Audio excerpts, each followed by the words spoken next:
Hello everybody, welcome back to another Conversations with Projektor. Today we have another interesting one as there's just one topic, which is me ranting about the design of Premiere Pro. Before I go, you can contribute topics for this series on my Discord server. I have to rant a little bit today. Maybe I'll get that out of the way first, because that is interesting. I have to, rant a little bit. I went to bed yesterday, leaving my PC on and uploading videos overnight. And when I came back, I guess I should show this first. Otherwise it doesn't really make sense. Let's get in here. This is what timelines used to look like inside of Premiere Pro, inside of my editing software. Right, you can see nice colors here, nice, easy on the eyes, gives you a lot of creativity. It's not offensive, the colors that they have, and all of the information is very small, all of that kind of stuff. It's very easy to look at.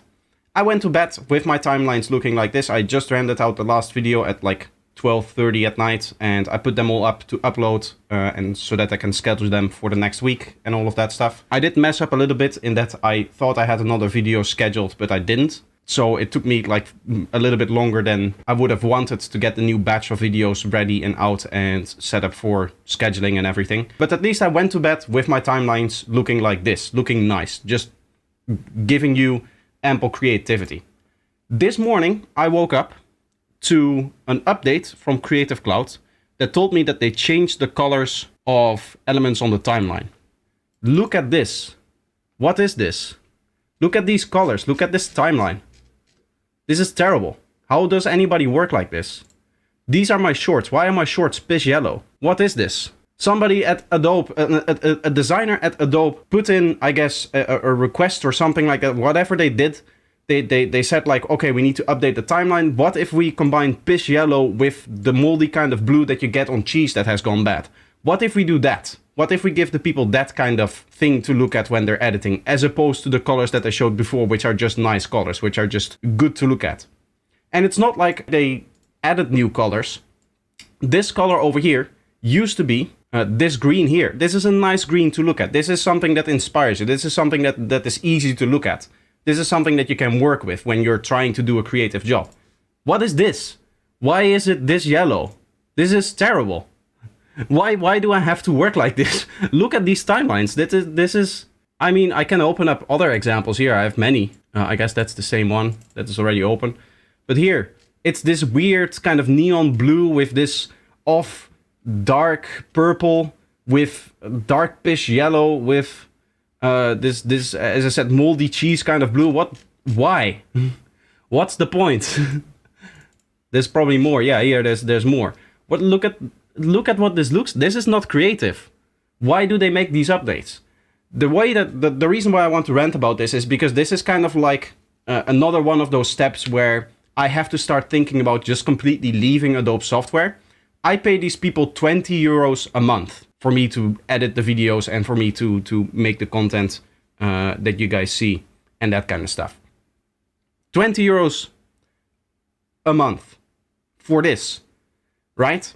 And this is not the only thing. There's many things. Let me see if I can find some text so that I can show you another example of how ridiculously stupid this particular software is. So this has text in here.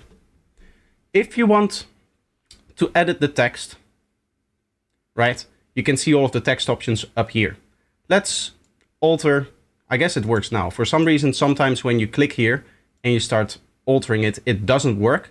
Maybe that is something that they updated in that last update. But another thing is, if I want to center this text, which I actually should have done, I guess.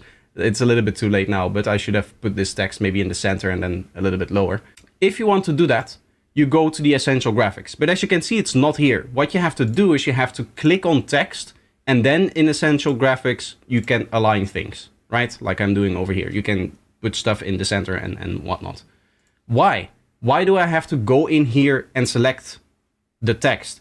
Why can I not just select the clip and it just automatically puts all of the options that would be there if I click on this in here as well? This is the kind of design that is happening at Adobe. It feels that the software, that they never use it, I guess. They're not thinking about how does the software work when you're actually trying to edit in there and try to work fast and get your ideas in there. Because at the end of the day, editing, much like music production, is a creative endeavor, right? You want to be fast. You have an idea, oh, boom, I want to quickly implement it. And this is one of those many things that makes it so that your idea is slightly slower to be implemented. And all of that can build up frustrations over a long period of time. Here's another one. If I go to the shorts project over here, if you click on a short in the middle, it opens up. Very easy. Now, if I click over here, it opens up import file selection. I have no idea why this happens.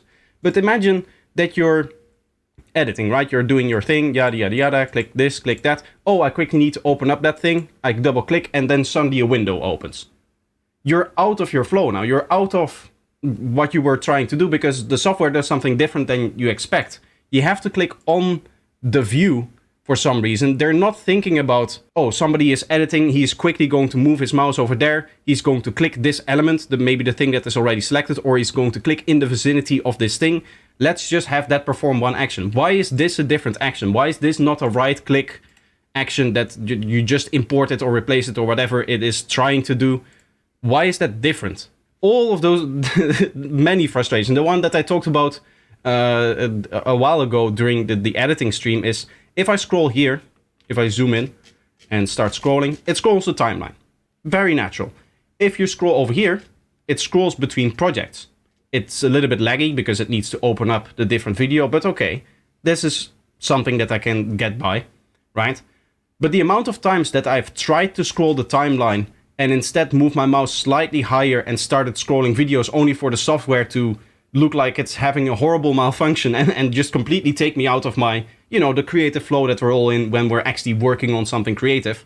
It is insane. There's no line in between here. There's nothing that differentiates this functionality with this functionality over here. And there's two functions here. So if I'm scrolling here, this is a different function than if I'm scrolling here. There should be something separating these two ideas.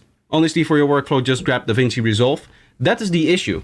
One of the many issues that you have when it comes to creative softwares is when it comes to creative software, we like to think that, oh, you can just switch to a different program. Oh, you can just switch to a different DAW. Like people say to me when it comes to Bitwig, right? Just switch to Bitwig if you don't like Ableton. But the problem is, I have built up muscle memory over years of using Ableton. I've built up muscle memory over years of doing Premiere Pro. I spent years, building up muscle memory, building up systems. I've put all of the systems in place that allow me to work as quickly as I do within this DAW. If I switch things around, then I'm losing all of that. I'm spending a lot more time getting the basics done. Anytime I want to do anything in DaVinci Resolve, which I do have installed on my PC, by the way, and I've tried to edit in it because this is not the first time that I've gotten frustrated with Premiere Pro. By far not. It's very bad. Premiere Pro is I think one of the worst pieces of software in the way that it's just designed, in the way that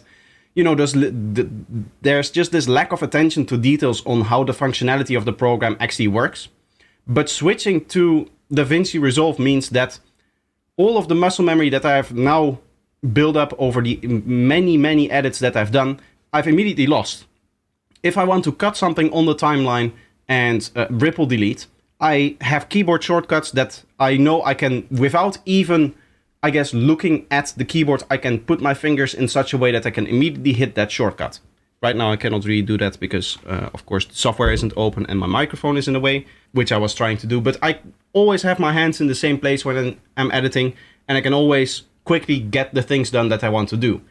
If I want to ripple delete something in DaVinci Resolve, I'll have to Google how to do that, and then slowly get accustomed to their way of doing it and seeing what the keyboard shortcuts are, maybe changing the keyboard shortcuts over time to something that suits me better. All of that kind of stuff, right? My whole workflow, my whole way of working is based around the way that I've been doing it for many years in Premiere Pro. Most people don't really care about that, but for me, any time that I'm spending learning stuff, like learning a new DAW or learning a new editing software, is time that I'm not actually making content. It's time that I'm not actually writing music. It's time that I'm not actually working on products, the things that make me money, essentially. Because at the end of the day, I do have bills to pay. So that is a consideration that you have to have. Imagine you're a taxi driver and they say, okay, you have had this car for years now. You have all of your things in there. You have your computer that tells you where to pick up people. You have your map that tells you where to go. You have, the gas pedal is in some place. The stick is in some place. The steering wheel is in some place. Now imagine that they give them a new car. And not just a new car in the sense that, okay, it may be a slightly different ride and stuff like that, but the steering wheel is on the roof. And the gas pedal is in the trunk. and the clutch is in front. Everything is in a completely different spot. That is essentially what switching a DAW or switching editing software is like. Taxi drivers say, are you talking to me? And then imagine trying to give them that new car and expecting them to do the same work, to be as efficient as they were previously. It's not going to happen. And the same is true for me. So I'm kind of hamstruck or stuck with the softwares that I have now, because there's such a high cost to switching that it's really hard for me to justify it. As I said, I'm thinking just completely switching to Resolve, but I'm dreading that moment because I know that for a few months I'll be slower in my editing. I'll be slower with my working, and I have to figure out, is that worth it in regards to like the actual upgrade that I get? This is the whole point behind the Bitwig streams, by the way.